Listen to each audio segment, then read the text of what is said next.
Evet arkadaşlar, yine elimden geldiği kadar size güzel bir villa tanıtmaya çalıştım. Kanalıma abone olmayı sakın unutmayın. Videolarımı beğenmeyi sakın ihmal etmeyin. 4+1 500 metrekare arsa içerisinde bulunan güzel bir villaydı. Herkese merhaba değerli takipçilerim. Yine şık bir villayla tekrardan karşınızdayım. İlk defa gireceğim villanın içine. İşin açığı da şöyle, ani gelişti. Normalde planımda olmayan bir çekim. Ama resimlerden gördüğüm kadarıyla hoşuma giden bir villa olduğu için sizlere bunu tanıtıp sunmak istedim. Acilen de hemen aracımıza bindik geldik. Didim'in Efeler Mahallesi'ndeyiz. 500 metrekare arsa içerisinde 4+1 tatlı mı tatlı güzel bir villa gezeceğiz beraber. Arka kısımdan hemen başlayalım arkadaşlar. Burada şimdi otomatik bir panjur sistemi var. Garaj kapısı. Aracınızı buraya park edebiliyorsunuz. Yan tarafında yaya giriş de var. 2 basamak üst tarafta hemen villanın kullanım bölümleri başlıyor. Havuzu hemen geldiğimizde sağ tarafımızda kalıyor. Şirin bir havuzu var. Yanlarında giderleri. Motor kısmı havuzun ön tarafında kalmış. Yani aslında çok yürüyüş alanında değil. Bu yüzden birazcık size rahatlık kazandırabilir diye düşünüyorum. Villada bahçe alanları sadece görsele uygun dizayn edilmiş. Karşıdan böyle yeşil alanları geliyor. Gözüme ilk girdiğimde çarpan en önemli detaylardan bir tanesi şu. Söylemeden edemeyeceğim. Burada çardak bölümü göremedim. Bunun için normalde arka kısımdaki, şöyle hemen göstereyim, şu taraf tercih edilirdi ama oraya müteahhit firma su deposu yerleştirmiş. Yani sular kesilir vesaire diye bazı motor kısımları da orada yer alıyor. Aslında bir nebze siz düşünmüş, ihtiyacı düşünmüş, keyfi atlamış. O yüzden bir kameraya bölümü bulamadım. Bu kısımda olabilir ama belki şurada bir kış bahçesi olabilir. Onun için en ideal nokta bence havuzun köşesi olmalı. Bunu ben tanıtım yaptım. Girip gördüğüm bütün villalarda değerlendiriyorum. Çünkü villa bir yaşam biçiminden ziyade birazcık da keyif alanlarını aslında göstermelidir diye. Neticede yazlık bir bölgedeyiz. Yani buranın yerleşik nüfusu az. Biz yerleşik yaşıyoruz evet, ama geneli buraya tatile geldiği için önemli noktalar bence her zaman keyif bölümleri olmalıdır. Bir çardak kameraya detay olarak küçük gelebilir ama villanın içinde bence keyif noktalarından bir tanesi ve olması gerekir diye düşünüyorum. Bu yüzden bu ağaca birazcık yazık edebiliriz ya da ağaç burada sabit kalabilir. Üstünü kapatabiliriz. Bu kısım yine çim kalabilir. Belki bir oturma burada düzeni oluşturabiliriz. Barbeküyü de hemen yanına monte edersek aslında tadından yenmez. Buradaki arsalar ağırlıklı 500 metrekare parsellerde. Yatırım için aslında gene de sizin bileceğiniz iş. Herkes illaki araştırıyordur. Artık eskisi gibi değiliz. Avucumuzdaki telefondan bütün her şeyi ince ayrıntısına kadar arsaları, villaları yatırım yapacaksanız eğer hepsini araştırma imkanınız var. Siz de mutlaka yapıyorsunuz. Geneli itibariyle söyleyebileceğim konum için en önemli şeylerden bir tanesi yapılaşmanın çok hızlı olduğu bir bölge burası. Yani şimdi aldığınız, seneye bir geldiniz, yan tarafınızda bir villa, arkada bir villa, onun yanında başka bir villa, sürekli yapılaşma burada artıyor çünkü talep burada çok hızlı. Yani arz talep eğrisini iktisatçılara da selam olsun, yapabiliyorlarsa eğer burada onu rahatlıkla görebilecekler. Videonun bu kısmına kadar da eğer geldiyseniz, hala abone olmayanlar varsa lütfen kanalıma abone olmayı sakın unutmayın. Videoları da beğenip yorum atarsanız seviniriz. Villamızın arka bahçesindeyiz. Yeşil bölümü aslında U şekli, sağlı sollu arkalı, böyle ince bir çizgi halinde, yapay çim değil, orijinal çim. Yani çim alanlarıyla geçmiş, toprak boş alan yok. Şu beyaz taşları ben yeşil bölümlere çok yakıştırıyorum. Bu yüzden villaların içinde görmek benim hoşuma gidiyor. Güzel bir detay oluyor. Şurada ayaklı aydınlatmalar var. 4 adet. Yani aracınızı park ettiniz ya da yaya olarak içeri girdiniz. Villanın girişine gelene kadar, akşam saatleri için düşünürsek, böyle basamaklı aydınlatmalarla böyle girişe kadar, çelik kapıya kadar gelebiliyorsunuz. Ekstra olarak yine ekleyeceğim, artık 100 milyon kez oldu bu, şu kısımları, yasal sınırları var, çok iyi biliyorum. Ancak burada yasal sınır ne kadar onu bilemediğim için ben sadece kendi fikrime özel söyleyebilirim. Buradan en azından boyu aşacak kadar yan villadan biraz daha ayrılabilirsek üstüne, aslında bu arkada su deposunun etrafını yapay çimlerle çit olarak çevirmişler. Onlara da bir kat çıkılabilseydi bence tatlı bir bölüm olabilirdi. Şu an için gördüklerimizde aslında eksi bir bölüm yok. Tamamı dış cephesi beyaz. Yani bir White House havası size verebilir. Güzel bir villaya benziyor. İçine şimdi beraber gireceğiz. Girişte hemen sol kısımda şurada bir vestiyer bölümü var. Aşağıda ayakkabıları koyabileceğiniz bölümü. Yanında bir berjeri. Akıllı ev sistemi paneli de hemen sağ kısımda yer alıyor. Giriş katta, çelik kapının hemen girişinde sağ tarafta bir tam banyo alanı var. En azından giriş kattaki herkesin kullanabilmesi adına tatlı bir lavabo bölümü. Üzerinde böyle birazcık oval, dikdörtgenden oval gelen ışıklandırmalı bir aynası. Şurada duş bölümü var arkadaşlar. Şu köşede hemen niş bölümü yerleştirilmiş. Üstünde de penceresi bulunuyor. Giriş katta kullanabilmek için ideal bir banyo bölümü burası. Salon, mutfak, yatak odası vesaire göreceğiz. Aslında mutfak alanından hemen başlayabiliriz. Şuraya bir dolap yerleştirilmiş. Bu mutfağa bağlı herhalde.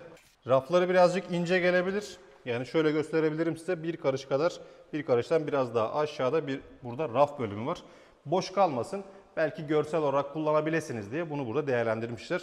Hemen mutfağın girişinde fırın bölümü yer alıyor. Fırın geliyor. Buradan böyle evye kullanışlı bir musluğu var arkadaşlar. Şu kısımda ocak yerleştireceğiniz bölüm. Ocağın üstünde de hemen havalandırma motoru düşünmüşler. Yani yemek yaparken en azından kokuları bir nebze dışarıya atabilmek için. Çok ihtiyaç olmayabilir çünkü burada sürgülü bir kapı var. Rahatlıkla hava alacak bir bölüm. Aslında kullanışlı bir mutfak. Yürüyüşlerimden de az çok gözünüzde hayal edebilirsiniz. Ortaya bir ada tercih etmişler. Ahşap, şu rengi, bu renkler konusunda çok takılıyorum. Kusura bakmayın. Fazla bilgim yok ama Haki'nin biraz daha böyle şeffafı gibi diye düşünebiliriz. Alarm sistemleri mevcut. Duman sensörleri var. Akıllı ev sisteminden tabii ki de her zaman söylediğimiz gibi bunu kontrol edebiliyorsunuz. Şu kısımda arkadaşlar reflektif cam bölümü. Güneş kırıcı, yani güneşi içeriye sadece aydınlık için verebiliyor diyebiliriz. Yazın geldiğiniz için özellikle videonun başındaki konuya geri dönecek olursak ağırlıklı yazın buraya gelenler için gündüz sıcağı en azından evin içinde yakalamamak bir avantaj olabilir. Buradaki bölümü tam kestiremedim. Bu yüzden yemek masası olarak dizayn edilebilir. Çünkü alan gayet güzel. Duvar aplikleri var ve geniş bir galeri boşluğu var arkadaşlar. Tavanda da böyle sarkıt top aydınlatmaları bulunuyor. Gümüş, içinde gün ışığı diyemeyeceğim, turuncu renkte bir aydınlatması var. Aslında burası güzel auralı bir yemek bölümü olarak düşünülmüş bence, ya da düşünülmediyse bile ben olsam mutlaka bunun için kullanırım. Geniş bir yemek masası oraya rahatlıkla sığacaktır. Televizyon ünitemiz salonun hemen köşesinde, bir cephenin tamamında yer alıyor. Arkada böyle ahşap çıtalar. Alt kısmında ünite olarak kullanılan dolaplar da yine mutfakta tercih edilen dolapların aynısı. En azından bütünlüğü burada, salon ve mutfak arasındaki bütünlüğü sağlamış diyebiliriz. Ünitenin sağ kısmında ise yine raf bölümü bulunuyor arkadaşlar.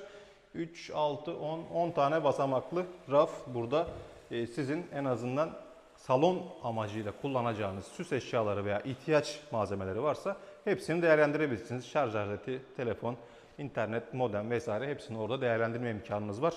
Buradan da mutfaktaki gibi sürgülü bir kapı bölümü bulunuyor. Oturma düzenini eğer bahçe için çok sıkışıyorsanız bu kısmı değerlendirebilirsiniz. Burada en azından bir 15-20 metrekarelik güzel esinti alan bir boşluk alanı var. Şimdi zeminlerde 60'a 120 seramikler tercih edilmiş. Tamamında gördüğüm kadarıyla, evet, bu zeminin, giriş kattaki zeminin tamamında aynı seramikler var. Şu kısım çok hoş. Çıkmadan önce ya da girdiğinizde kendinizi böyle aynada önce görüp burada anahtarlarınızı veya girişteki emanet eşya gibi düşünebilirsiniz. Onları bırakacağınız bölümleri var. Şu kısım çok hoşuma gitti. Merdiven altı, ama merdivenin arkası boydan boya böyle cam alanı olduğu için buraya böyle boğmamış, boğuk küçük bir alandan ziyade ferah bir bölüm gibi duruyor. Toplasanız belki 5 metrekare bile yok. Yani 3-4 metrekarelik alanın böyle derinlemesine güzel görünmesi güzel bir dokunuş. Fiyatı söylemeyi unuttuk. Fiyatı 25 milyon 750 bin Türk lirası. Belki sizin için fazladır ya da sizin için az bir rakamdır bilmiyorum ama bildiğim şey şu: bu villa için aslında ideal bir fiyat burası. Giriş katta bir adet yatak odası var. Şu kısımları, aplikleri ve ahşap giydirmeleri, duvar giydirmeleri bu zeminde gördüğümüz en azından bölümlerin tamamında kullanmışlar. Yani beyazla bir bütünlük yakalamış diyebiliriz. Arka bahçeye burada açılan da bir kapı bölümü bulunuyor. Giriş kat için aslında ideal.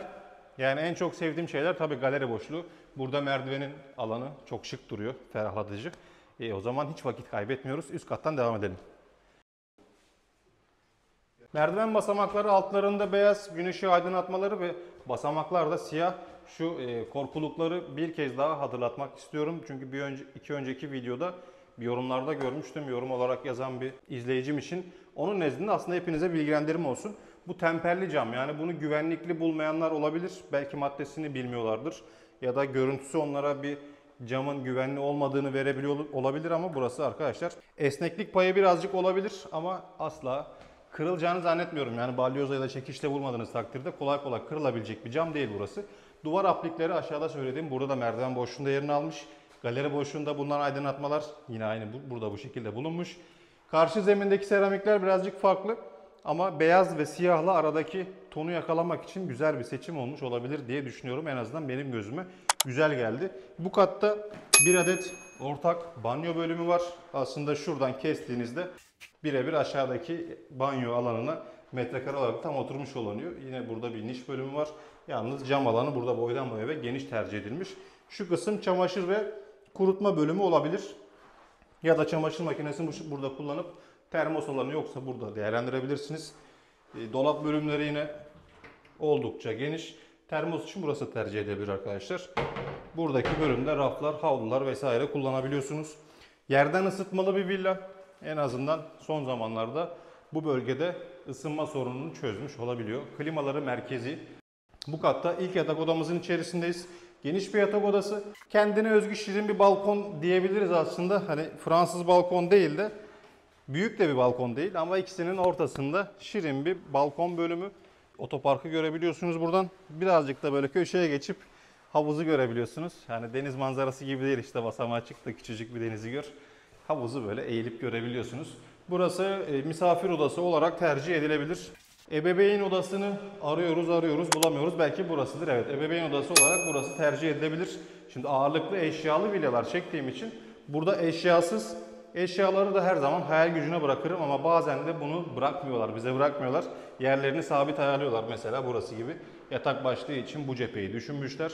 Aplikleri ve prizleriyle beraber. Dolap alanı için şu kısmı düşünmüşler. Altı kapaklı geniş bir elbise dolabı buraya rahatlıkla sığacaktır. Ünite için de hemen bunun karşısını düşünmüşler.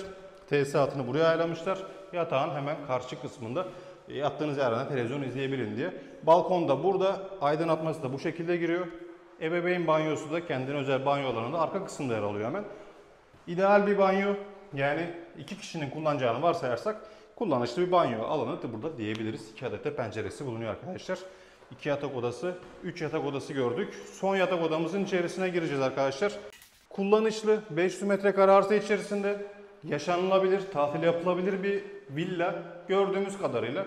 En azından size de aktarabildiğimiz gibi yatak cephelerinin arkaları hepsinde aynı, her odada aynı. En azından bir bütünlük, yani bozulmamış, düzen bozulmamış.